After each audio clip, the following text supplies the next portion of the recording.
வணக்கம். Welcome to கதை திரட்டு.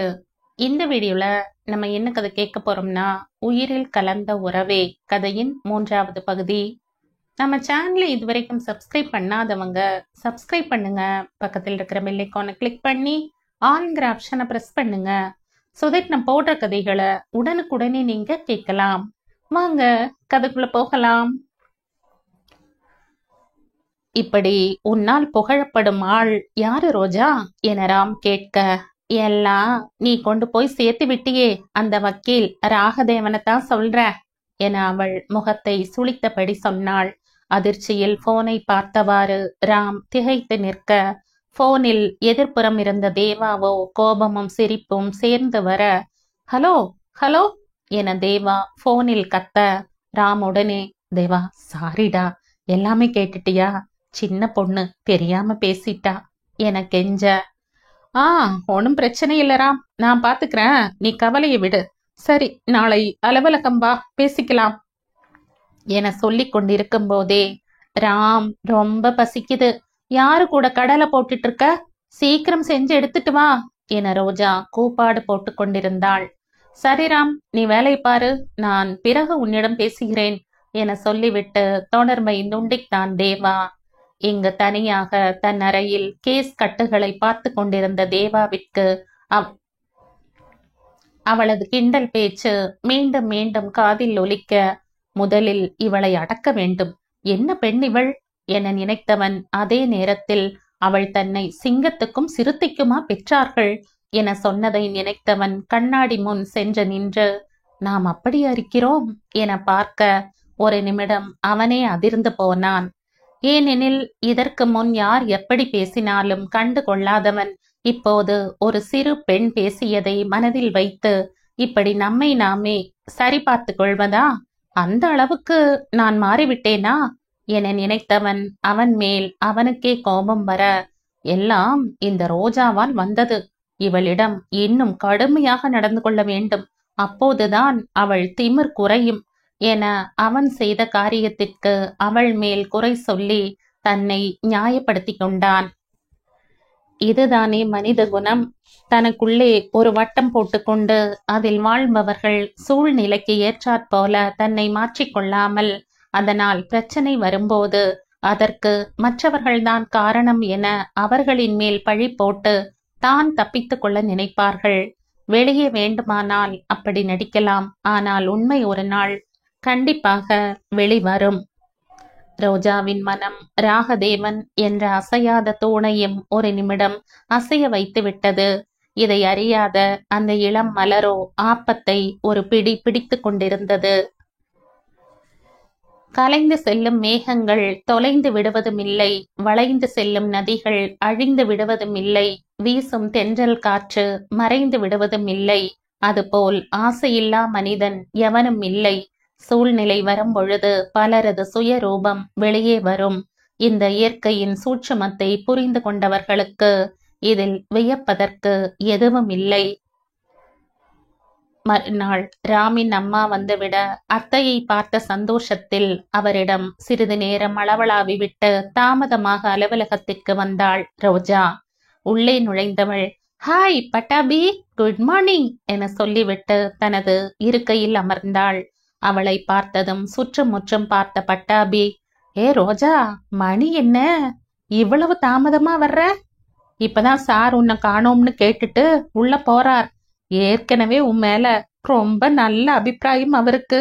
அதுல நீ இப்படியெல்லாம் வந்தா உன்னை சீக்கிரம் வேலையை விட்டு அனுப்பிச்சிடுவார் என கவலையாக சொல்ல, அதற்குத்தானே நானும் காத்திருக்கிறேன் என மனதில் நினைத்தவள் அதை வெளிக்காட்டிக் கொள்ளாமல், அது ஒன்றுமில்லை பட்டாபி, நேற்று ஒரு சூப்பர் படம் பார்த்தேன், அதுல வர மெயின் கேரக்டர் நம்ம சார் மாதிரியே இருந்தது, சூப்பரா இருந்தது, அதனால காலையில எழுந்திருக்க தாமதமாகிடுச்சு என்றாள்.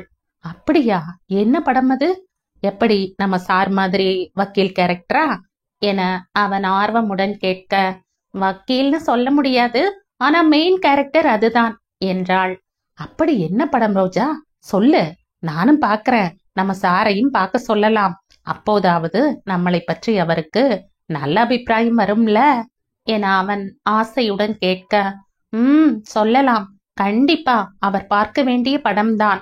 கிங் காங் பார்ட் 2 தான் அது என அவள் சிரிக்காமல் சொல்ல, என்னது கிங்காங் பார்ட் 2வா என அசால்ட்டாக கேட்ட பட்டாபி, எங்கோ கேட்ட மாதிரி என சொல்லி முடிக்கும் முன்பே அவனுக்கு கிங்காங் படம் ஞாபகம் வர அவளின் நக்கலை புரிந்து கொண்டவன், ரோஜா உன்னை என அவள் மேல் கையில் இருந்த பேனாவை எறிய அதை இன்னொரு கை கேட்ச் பிடிக்க இருவரும் திரும்பி பார்க்க அங்கு தேவா நின்று கொண்டிருந்தான்.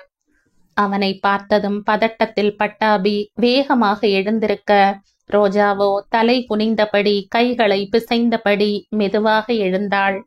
அவளையே சிறிது நேரம் பார்த்து கொண்டிருந்தவன் பட்டாபியிடம் திரும்பி, பட்டாபி, இன்னைக்கு நீ என்னுடன் நீதிமன்றம் வருகிறாய். மற்ற வேலைகளெல்லாம் இந்த பெண்ணிடம் ஒப்படைத்து விடு. ஆனால் நான் சொன்ன நேரத்திற்குள் எனக்கு இந்த டாக்குமெண்ட் வேணும் என்றான். சர் என இழுத்த பட்டாபி, டைப் பண்றது நிறைய இருக்கு. 2 பேரும் சேர்ந்து செய்தால் கூட முடிக்க முடியாதுன்னு நீங்க தான் சொன்னீங்க. இப்போ ரோஜா மட்டும் எப்படி சார் என இழுக்க, நீ என்கிட்ட வேலை பார்க்க வந்தியா இல்ல அந்த பெண்ணிடமா? யாருக்கு என்ன வேலை கொடுப்பது என்று எனக்கு தெரியும். இதுதான் உனக்கு கடைசி எச்சரிக்கை.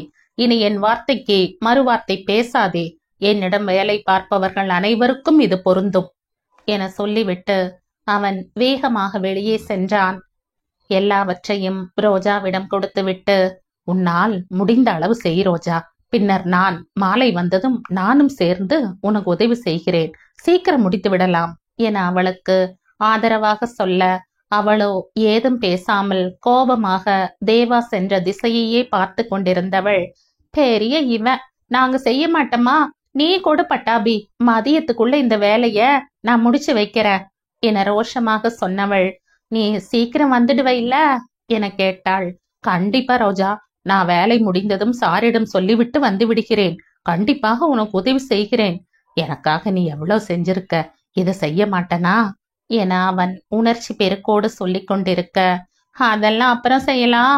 வரும்போது மறக்காம 2 முட்டை பப்ஸ், ஒரு சாண்ட்விச், அப்புறம் ஒரு டொரினோ வாங்கிட்டு வந்துடு என சொல்ல, கேட்ட பட்டாபியோ, உன்னை எல்லாம் என தலையில் அடித்து கொண்டு, சரி வாங்கிட்டு வர என சொல்லிவிட்டு கிளம்பினான். ரோஜா சொல்லிவிட்டாளே தவிர அவளால் சொன்ன நேரத்திற்குள் அதை முடிக்க முடியவில்லை. மதிய உணவு கூட அவள் உண்ணவில்லை. வேலையிலே கவனமாக இருந்ததால் தேவா 2 முறை அலுவலகம் வந்து சென்றது கூட அவளுக்கு தெரியவில்லை. கொடுத்த வேலையில் பாதிக்கு மேல் முடித்தவள் அதற்கு மேல் முடியாமல் நிமிர்ந்து நேரத்தை பார்க்க அது இரவு 7 மணி காட்டியது. 6 மணியோடு வேலை நேரம் முடிந்துவிடும். தேவா இன்னும் வரவில்லை. அதனால் அவள் இருப்பதையெல்லாம் சரிப்படுத்திவிட்டு மீதம் இருப்பதை நாளை நேரமே வந்து முடித்து விடலாம் என முடிவு செய்து ஆபீஸ் பாய் மணியிடம் சொல்லிவிட்டு கிளம்பினாள்.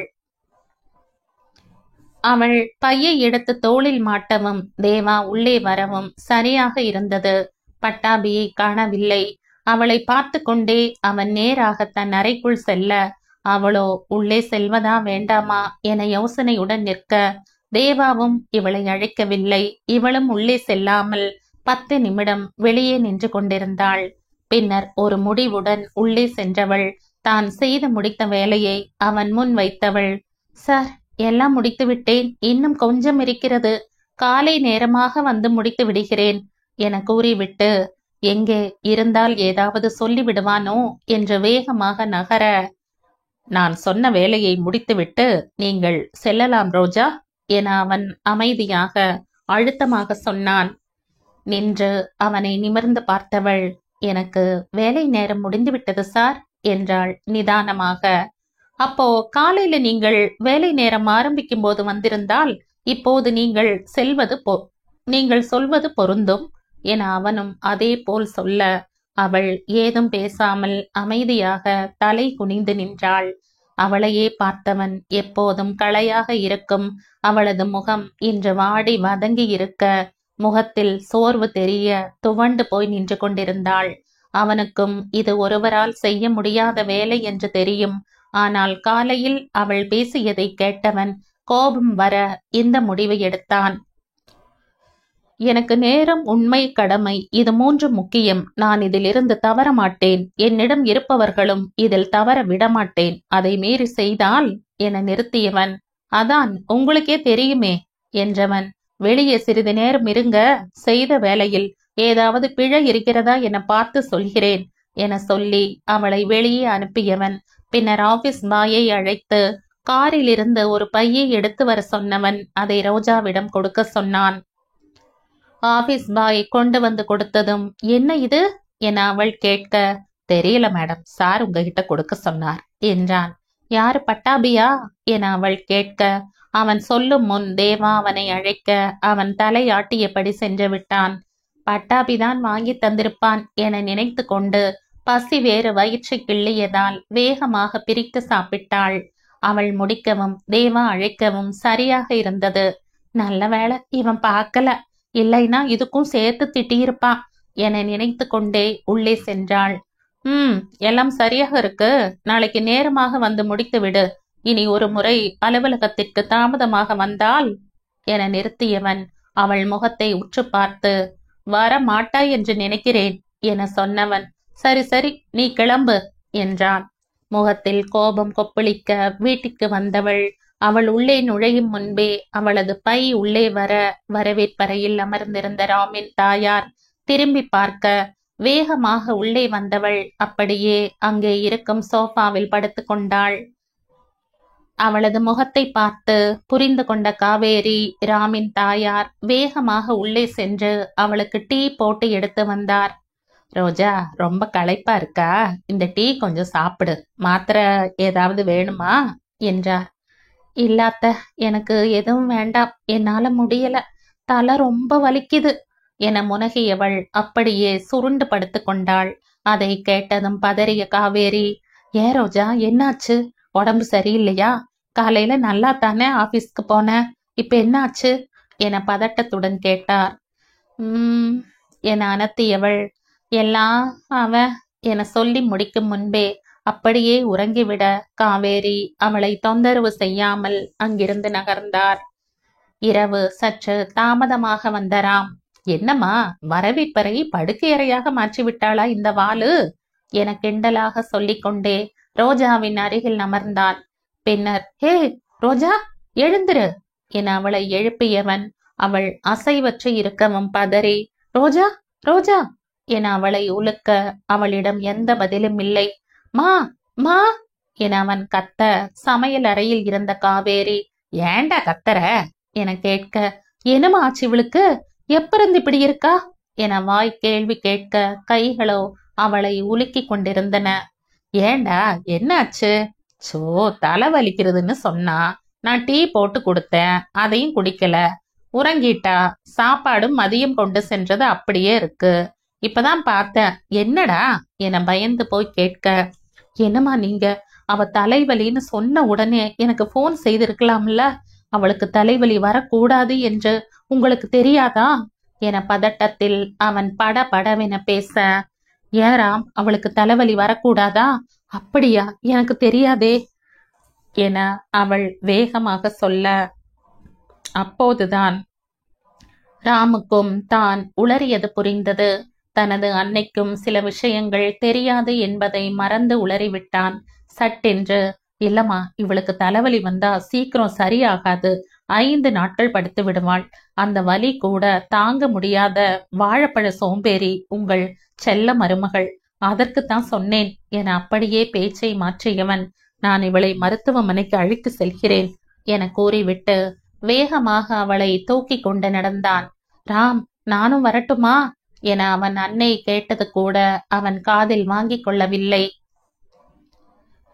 மருத்துவமனையில் அவளை பரிசோதித்த மருத்துவர், பயப்படும்படி எதுவும் இல்லை, ரொம்ப நேரம் வேலை செய்திருப்பார்கள் போல் தெரிகிறது, மேலும் சாப்பிடவும் இல்லை போல் தெரிகிறது, திடீரென்று கண்களுக்கும் மூளைக்கும் அதிக வேலை கொடுத்ததால் இந்த மாதிரி ஆகிவிட்டது, மேலும் என நிறுத்தி ராமின் முகத்தை மருத்துவர் பார்க்க, அவன், ஆமாம் டாக்டர், முன்பு ட்ரீட்மெண்ட் எடுத்திருக்கிறோம், ஆனால் இப்போது எதுவும் தொந்தரவில்லை, அதிகம் யோசிக்க வேண்டாம் என்று மட்டும் எங்கள் மருத்துவர் சொன்னார் என்றான்.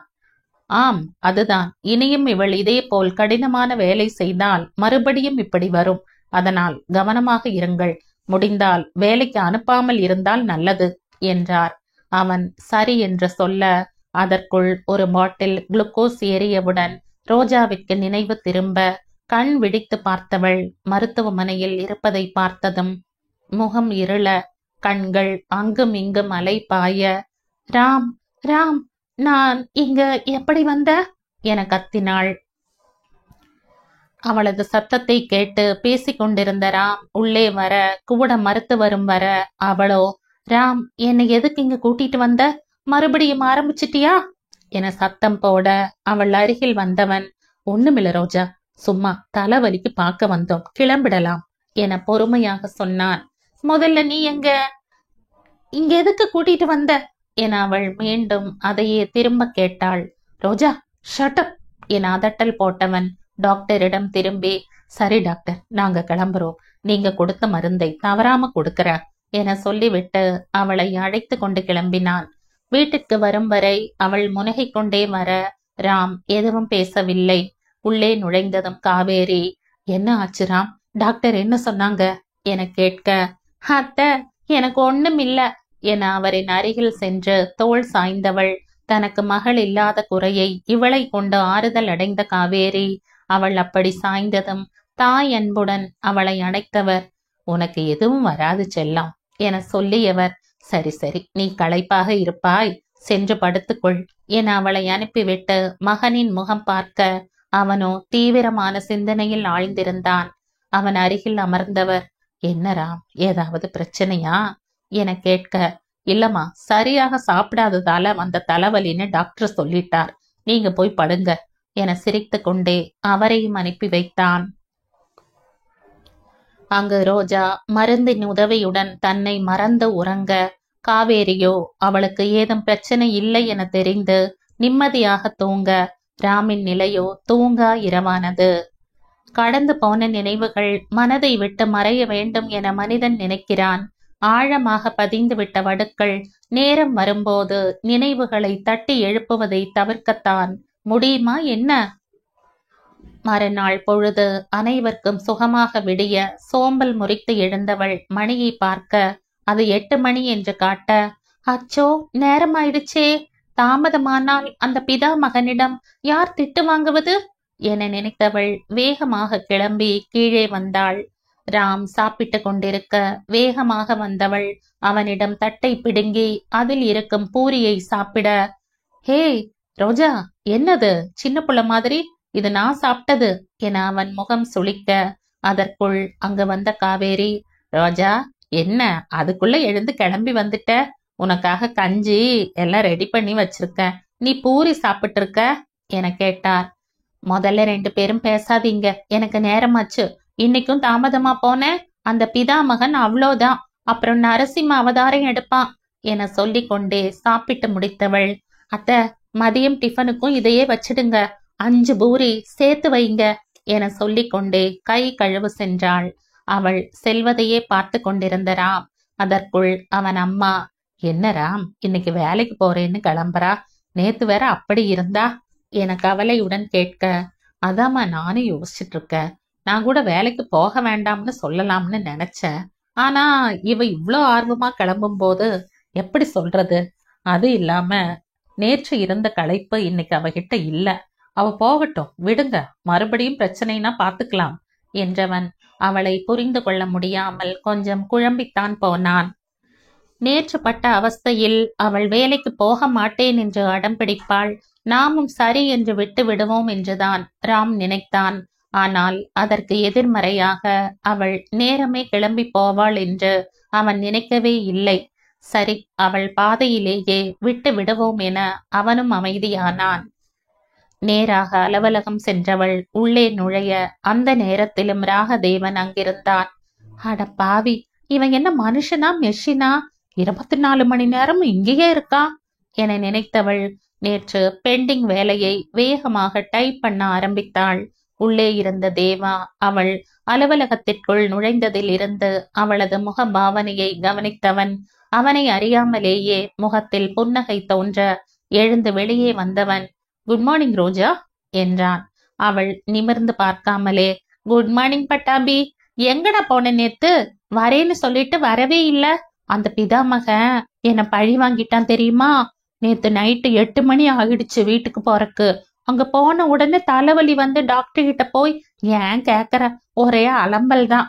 ஆனாலும் பட்டாபி, அவன் அநியாயத்துக்கு நல்லவனா இருக்கான். நேர்மை கடமை உண்மைன்னு என்னென்னமோ பேசுறான். நமக்கு ஒண்ணும் புரியல. சரி சரி வேலை பாரு. அப்புறம் அலாரம் மாதிரி சரியா வந்து நிப்பான். ராகதேவன்னு பேர் வைக்கிறதுக்கு பதிலா ராகு காலம்னு வச்சிருக்கலாம். அவன் வந்தாலே பிரச்சனை தான். என்னடா சொல்ற என கேட்டுக்கொண்டே சிரித்தபடி அவள் நிமிர, எதிரில் அவளை முறைத்தபடி தேவா நின்று கொண்டிருந்தான். ஆஹா, இப்ப நமக்குத்தான் யமகண்டமா போயிடுச்சு என மனதிற்குள் நினைத்தவள், குட் மார்னிங் சார், எப்ப சார் வந்தீங்க என கேட்க, அவள் பேசும்போது அவளின் முக பாவனையையும் இப்போது அவளின் அசடு வழியும் முகத்தையும் பார்த்தவன் சட்டென்று சிரிப்பு வந்துவிட, சிரித்து கொண்டே குட் மார்னிங் என சொல்லிவிட்டு உள்ளே சென்றான். அப்பா, நல்ல வேளை நாம பேசினது ஏதும் கேட்கல என்று நினைத்து சந்தோஷப்பட்டிருக்கையில் அமர்ந்தவள் சட்டென்று குட் மார்னிங் என்ற குரல் ஞாபகம் வர, அதற்கு பின்புதானே நாம் இத்தனையும் பேசினோம் என அவளுக்கு தெளிவாக, ஆஹா, இன்னைக்கு பிதாமகங்கிட்ட லட்சார்ச்சனைக்கு தயாராகிடணும் என புலம்பிக் கொண்டே வேலையை தொடர்ந்தாள். சிறிது நேரத்தில் மறுபடியும் குட் மார்னிங் என்ற குரல் வர, உடனே வேகமாக எழுந்து நின்று அவள் குட் மார்னிங் சார் என சொல்ல, உடனே என்ன ரோஜா இது, எனக்கு இவ்வளவு மரியாதையா? தேங்க்ஸ் தேங்க்ஸ் என பட்டாபி சந்தோஷத்துடன் சொல்ல, அட பாவி, நீயா? ஏண்டா காலையில இப்படி என்ன டென்ஷன் படுத்துறீங்க என்றவள், போட போடா போய் வேலையை பாருடா என சலிப்புடன் சொல்லிவிட்டு அமர்ந்தாள். அவள் எதற்காக சலித்துக் கொள்கிறாள் என புரியாமல், இங்க பாரு ரோஜா, நான் உன்னை விட சீனியர், நீ மரியாதை இல்லாம டா போட்டு கூப்பிடுற என அவன் கிடைத்த மரியாதை போகுதே என ஆதங்கத்தில் பேச, அச்சோ, இப்ப உனக்கு பிரச்சனை. நான் எங்க மாமாவே கோபம் வந்தா டா போட்டு தான் கூப்பிடுவேன். நீ என்ன பெரிய ஆளா? வேலையை பாருடா என மறுபடியும் டா என்றாள். இங்க பாரு ரோஜா, நீ இப்பதான் லா முடிச்சிருக்க, ஆனா நான் போன வருஷமே முடிச்சிட்டேன். அதனால நீ என்ன சார் அப்படின்னு மரியாதையை கூப்பிடு என்றான். இவன் தொல்லை தாங்க முடியலையே என்றவள், டேய், நானும் உன்னோட செட்டு தானே, ஒரு வருஷம் படிப்பு விட்டு போச்சு என சொல்லிவிட்டு வேலையை தொடர்ந்தாள். ஓஹோ, ஒரு வருஷம் கோட்டா? எதுல? 10ஆவதா 12ஆவதா? நான் எல்லாம் ஃபர்ஸ்ட் கிளாஸ்ல பாஸ் பண்ணிருக்க என பெருமையாக சொன்னான் பட்டாபி. ஆஹா என பல்லை கடித்தவள், வேலை செய்ய விட மாட்டேங்கிறானே என திட்டிக்கொண்டே, டே பட்டாபி, நான் கோட் அடிச்சேன்னு உங்ககிட்ட சொன்னேனாடா? ஒரு வருஷம் மெடிக்கல் காலேஜ்ல படிச்சேன், அப்புறம் இதுல சேர்ந்த, போதுமா என வேகமாக சொல்லிவிட்டு வேலையை தொடர்ந்தாள். என்னது, நீ மெடிக்கல் காலேஜ் ஸ்டூடெண்டா என பட்டாபி அதிர்ந்தவன், அப்புறம் எப்படி லா காலேஜ் என அவன் சந்தேகமாக நிறுத்த, அப்போதுதான் தான் உளறியதை அவள் உணர்ந்தாள். சட்டென்று முகம் வேர்க்க, கைகள் செய்த வேலையை அப்படியே நிறுத்த, கண்கள் எதிரில் இருக்கும் கணினியை பார்த்து கொண்டிருக்க, அதை கவனிக்காத பட்டாபி, போய்தான்னு சொன்ன நீ? சரி சரி, உன் பிறந்த தேதி சொல்லு என்றான்.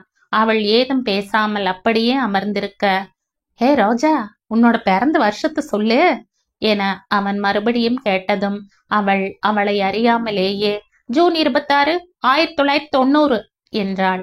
ஹேய், நான் ஜூன் 24 என அவன் கூச்சலிட, அந்த சத்தத்தில் சுய நினைவுக்கு வந்தவள், ஏய், எதுக்குடா இப்படி கத்தற என எரிச்சல் பட, ஏ ரோஜா, உனக்கு எனக்கு ஒரே வயசுதான், ஆனாலும் நீ என்ன சார்னு தான் கூப்பிடணும் என்றான். டே, அதான் ஒரே வயசுன்னு தெரிஞ்சிடுச்சுல்ல, அப்புறம் என்ன சாரு மோருன்ட்டு என்ன சலிப்பாக சொல்ல, இருந்தாலும் உன்னை விட நான் 2 நாள் பெரியவன், அதனால நீ அப்படித்தான் கூப்பிடணும் என அவன் அடம் பிடிக்க, அதற்குள் சார், உங்களை பாஸ் கூப்பிடுறார் என்றபடி மணி வந்தான். என்னது, பாஸ் உள்ள இருக்காரா? இது ஏன் யாரும் என்கிட்ட சொல்லல? போச்சு என புலம்பியபடி உள்ளே சென்றான் பட்டாபி. இங்கு ரோஜாவின் நினைவுகளோ அவளை மீறி சென்று கொண்டிருந்தன.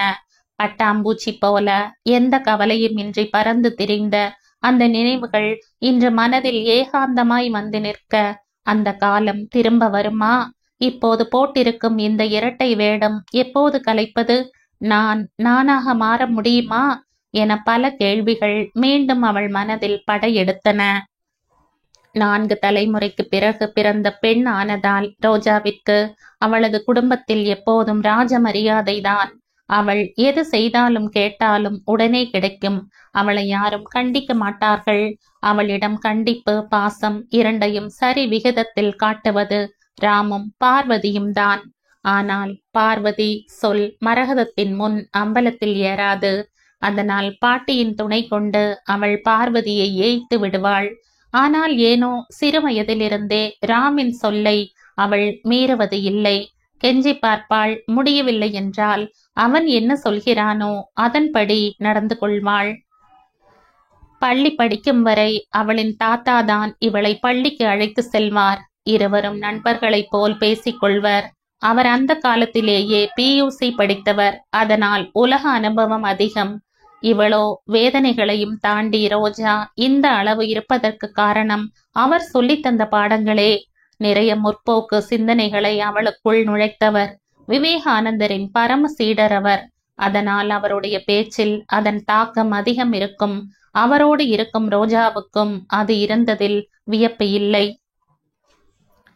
10ஆம் வகுப்பு முடித்ததும் நான் மருத்துவராக வேண்டும் என்றாள் ரோஜா.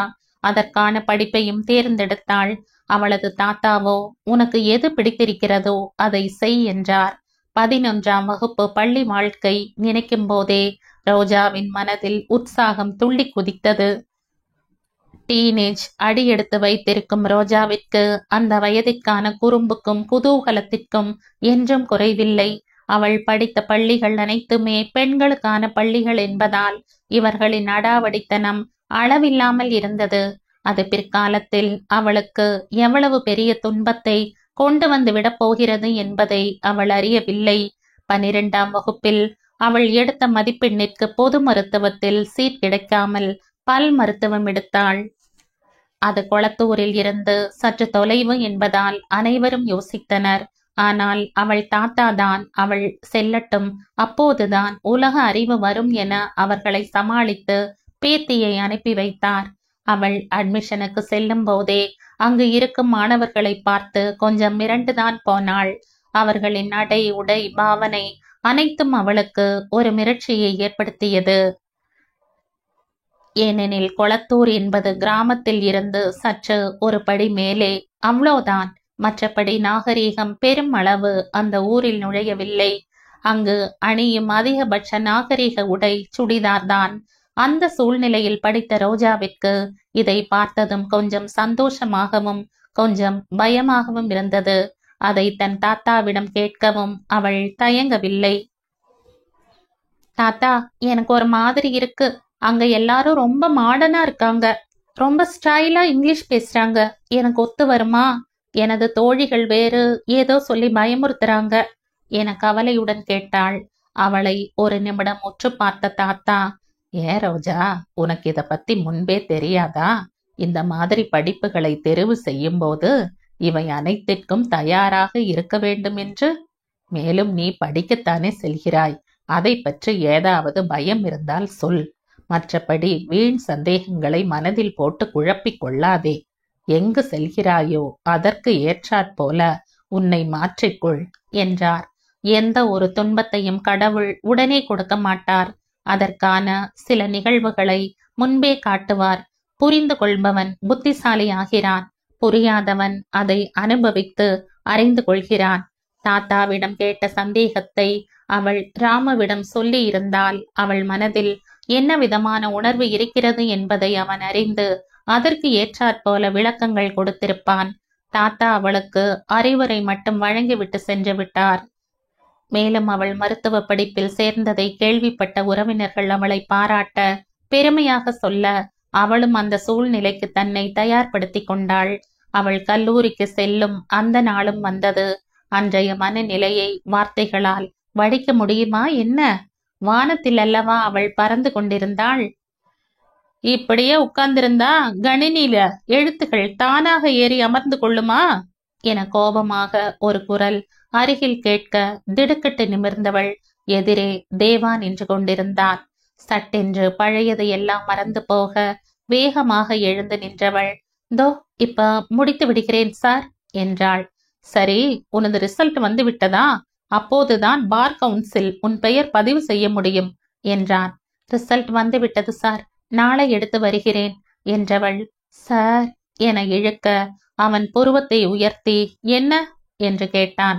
அத்தைக்கு ரொம்ப உடம்பு சரியில்லை, நடக்கவே முடியாது, நான் தான் எல்லாமே செய்யணும், அதனால எனக்கு நாளைக்கு லீவு வேண்டும் என கேட்டாள். ஏன், என்னாச்சு என்றவன் ராம் எங்கு சென்றான் என்றான். எங்க சார், மாமாவுக்கு நேரமே இருக்கிறதில்ல. தினமும் இரவு நான் வீட்டிற்கு சென்று சமைத்துதான் எல்லாரும் சாப்பிட வேண்டும். என்ன செய்வது என அவள் பெரிய மனுஷி போல் சொல்ல கேட்ட தேவாவிற்கு அன்று போனில் கேட்ட வார்த்தைகள் ஞாபகம் வர அவன் சிரித்து கொண்டே நீதான் எல்லா வேலைகளையும் செய்கிறாய் என அழுத்தி கேட்க ஆமாம் சார் என அவளும் அவளது முட்டை கண்ணை உருட்டியபடி சொல்ல ஒரு நிமிடம் எதுவும் சொல்லாமல் அப்படியே நின்ற தேவா பின்னர் சுதாரித்து நீ சரியான படிப்புதான் தேர்ந்தெடுத்திருக்கிறாய், எந்த ஒரு வக்கீலும் உன்னை போல பொய் சொல்ல மாட்டான் என்றவன். சரி சரி, ஆனால் திங்கட்கிழமை வேலைக்கு வந்துவிடு என்றான். நிஜமாவா சார் என அவள் ஆச்சரியத்துடன் கேட்க, ஏனெனில் அவன் இப்படி உடனே சரின்னு சொல்வான் என அவள் நினைக்கவில்லை.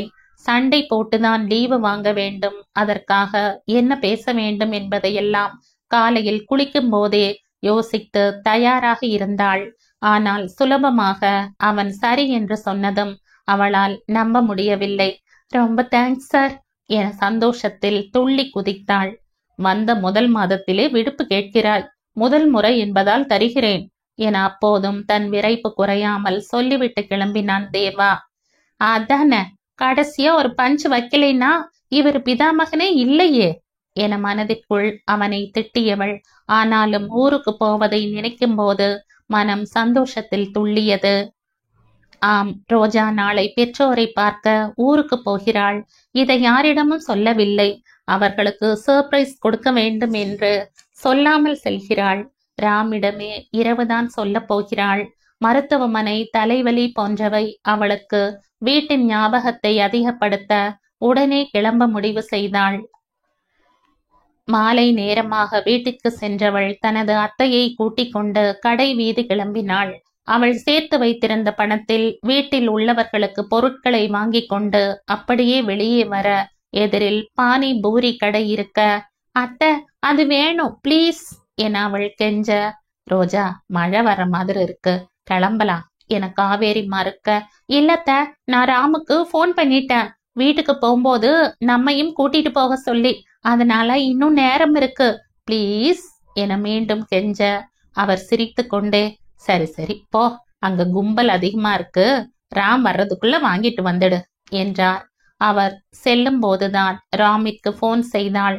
மாம்ஸ், நாங்க இங்க ஷாப்பிங் மால்ல இருக்கோம், நீ போகும்போது வந்து எங்களை கூட்டிட்டு போயிடு என சொல்ல, ரோஜா நான் ஒரு முக்கியமான இடத்துல இருக்கேன், எப்ப வருவேன்னு தெரியாது, அதனால இன்னைக்கு காத்திருக்க வேண்டாம், கிளம்புங்க என்றான். என்ன ராம் இப்படி சொல்ற, நான் வேற அத்தைகிட்ட நீ வந்து கூட்டிட்டு போவேன்னு சொல்லிட்டேன், எனக்கு தெரியாது நீ வர்ற என சொல்லிவிட்டு இணைப்பை துண்டித்தாள். ஏய் ரோஜா ரோஜா என அவன் கத்த, அவளோ பானி பூரி வாங்க கும்பலில் நின்று கொண்டிருந்தாள்.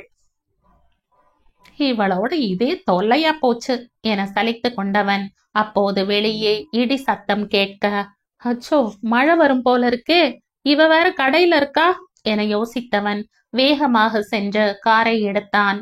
இங்கே பைகள் அனைத்திற்கும் காவலாக காவேரியை அமர வைத்துவிட்டு அவள் சென்றுவிட தனியாக அமர்ந்திருந்தார் காவேரி. அப்போது அவள் அருகில் வந்து நின்ற ஒருவன், நீங்க ராம்சரண் அம்மா தானே என கேட்க, அவர் நிமிர்ந்து பார்த்து, ஆமா, ஆனா நீங்க என யோசனையுடன் கேட்க, அம்மா நான் ராகதேவன், தேவா ஞாபகம் இல்லையா, வாலிபால் மேட்ச் அப்போ நான் கீழே விழுந்தப்போ ஓடி வந்து எனக்கு முதல் உதவி செய்தீர்களே அந்த தேவா என்றான். பருவ வயதில் பார்ப்பது எல்லாம் கண்களுக்கு குளிர்ச்சியாக தோன்றும். பயம் அறியாது, பாகுபாடும் அறியாது, அனைவரும் ஒன்றே என எண்ணத் தோன்றும் பருவம் இந்த 10 பருவம். நல்லவன் கெட்டவன் ஆவதும் கெட்டவன் நல்லவன் ஆவதும் இந்த பருவத்தில்தான். பலருக்கு இப்பருவம் இன்பத்தை கொடுக்க, ஒரு சிலருக்கோ ஆறாத ரணத்தை ஏற்படுத்தி விடுகிறது. உதவி என்பது எந்த விதமான எதிர்பார்ப்பும் இல்லாமல் செய்யும் போது செய்தவர்கள் மறந்து விடலாம். ஆனால் உதவி பெற்றவர்கள் மறக்க மாட்டார்கள். அதுவும் தன் தாயைப் போல் அன்பு காட்டிய உள்ளத்தை யாரும் மறக்க முடியுமா என்ன? அப்போது தேவா தேனியில் 12ஆம் வகுப்பு படித்துக் கொண்டிருந்தான். அவன் வாலிபால் பிளேயர். அதே போல ராமும் வாலிபால் பிளேயர். ஒரு முறை வாலிபால் பயிற்சிக்காக ஒரு வாரத்திற்கு பல பள்ளிகளில் இருந்து மாணவர்கள் சேலத்தில் ராம் படிக்கும் பள்ளிக்கு வந்திருந்தனர். அதில் தேவாவும் ஒருவன். விளையாட்டு பயிற்சியின் போது கீழே விழுவதும் அடிபடுவதும் இயல்பான ஒன்று. அப்போது அருகில் இருப்பவர் ஓடி வந்து உதவி செய்வார்கள். பெரும்பாலும் ஒவ்வொரு மாணவனுடனும் குடும்ப உறுப்பினர் ஒருத்தர் இருப்பதால் அவர்கள் குழந்தைகளுக்கு அவர்களை பார்த்து கொள்வர். ஒருமுறை தேவாவிற்கு அடிபட அவனுடன் யாரும் வராத காரணத்தினால் உதவி செய்ய யாரும் முன்வரவில்லை. அனைவரும் வேடிக்கை பார்த்து கொண்டிருக்க காவேரிதான் ஓடி சென்று அவனை அழைத்து வந்து முதல் உதவி செய்தவர். அவனது களைப்பு தீர பழச்சாறும் கொடுத்தார். பின்னர் அன்புடன், ஏன் தம்பி, வீட்ல இருந்து யாரும் வரலையா என கேட்டார். எதுவும் சொல்லாமல் தலை குனிந்த தேவா பின்னர் மெதுவாக, எனக்கு யாரும் இல்ல என்றான். சொல்லும் போதே அவன் முகம் வேதனையில் சுருங்க அதை கண்டதும் காவேரி, தம்பி நீ கவலைப்படாத, நான் இருக்க. உனக்கு என்ன வேணும்னாலும் என்ன கேள். நான் உன் அம்மா மாதிரி, தயக்கம் வேண்டாம் என சொன்னவர் அதற்கு பின்பு இருந்த ஒரு வாரத்திற்கும் ராமுக்கு என்ன எடுத்து வருவாரோ அதே தேவாவிற்கும் சேர்த்து எடுத்து வந்தார். ராம் சரண் கூட அம்மாவை திட்டினான். கொஞ்சம் விட்டா நீங்க அவனை தத்தை எடுத்துக்கொள்வீங்க போல இருக்கே என சொன்னவன், எதையும் அளவோடு நிறுத்திக்கோங்க என்றான். ஆனால் காவேரி அதை கண்டு கொள்ளவில்லை. அவன் தாயின் அன்பு பிரிக்கப்படுகிறது என்ற கோபம் அவனுக்கு. பின்னர் கேம்ப் முடிந்ததும் ஒரு சில மேட்சுகளில் தேவாவும் ராம் சரணும் சில போட்டிகளில் சந்தித்து கொண்டனர். அப்போது காவேரி வந்திருந்தால் அவரிடம் எங்கு பார்த்தாலும் தேவா ஓடி சென்று பேசுவான். அதன் பின்னர் ராமுவை எங்காவது பார்த்தால் பேசும் அளவிற்கு நட்பு இருந்தது. பின்னர் அவர்கள் சந்திக்கும் வாய்ப்பு குறைய 2 பேர்களின் வாழ்க்கை முறை தொழில் மாறுபட சந்திப்பும் நின்று போனது. ஆனால் நீதிமன்றத்தில் ராமு எங்கு கண்டாலும் காவேரி அம்மாவை பற்றி விசாரிப்பான் தேவா. 8 வருடங்களுக்கு பிறகு தேவாவை பார்ப்பதால் காவேரிக்கு சட்டென்று அடையாளம் தெரியவில்லை. ஆனால் தேவா கண்டுபிடித்து விட்டான். தேவா சொன்னதும் நினைவிற்கு வர, அட ஆமா தேவா, எப்படி இருக்க?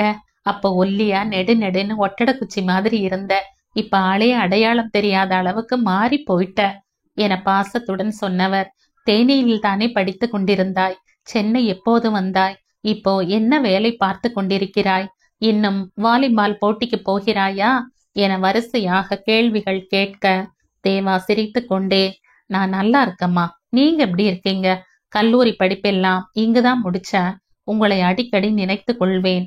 அதுவும் ராம்சரண் IPS முடித்து சென்னைக்கு வருகிறான் என்று கேள்விப்பட்டதும் எனக்கு மிகவும் சந்தோஷமாக இருந்தது. தொழில் விஷயமாக ராமுவை அடிக்கடி பார்ப்பேன். அப்போதுதான் நீங்கள் வரவில்லை, ஊரிலே இருந்து கொள்கிறேன் என்று சொல்லிவிட்டீர்கள் என ராம் சொன்னான். ராமிடம் உங்களை பற்றி விசாரித்துக் கொள்வேன் என்றவன், ஆமாம், உங்களுக்கு உடல்நிலை சரியில்லை, நடக்கவே முடியலைன்னு சொன்னாங்க, நீங்க எதற்கு கடைக்கு வந்தீங்க என்றான். எனக்கு உடம்பு சரியில்லையா? இல்லையே, யார் சொன்னது?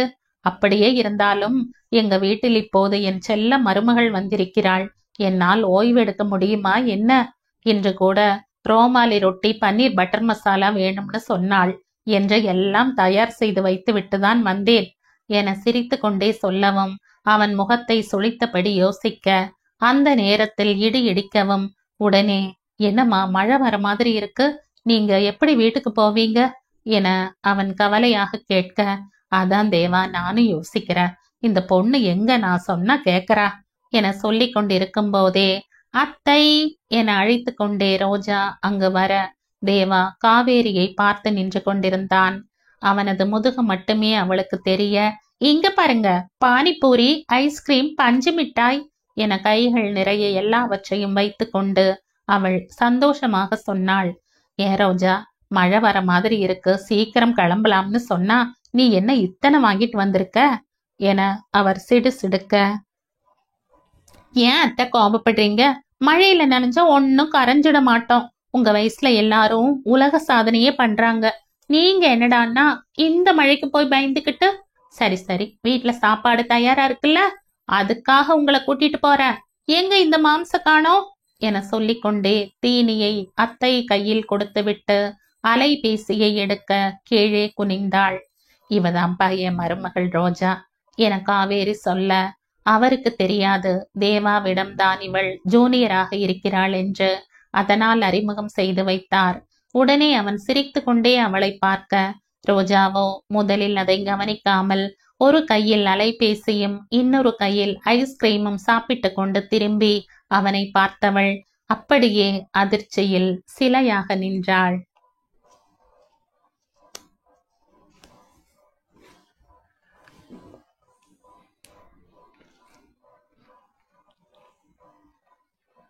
இந்த கதையின் தொடர்ச்சியை அடுத்த பதிவில் கேட்கலாம். நன்றி.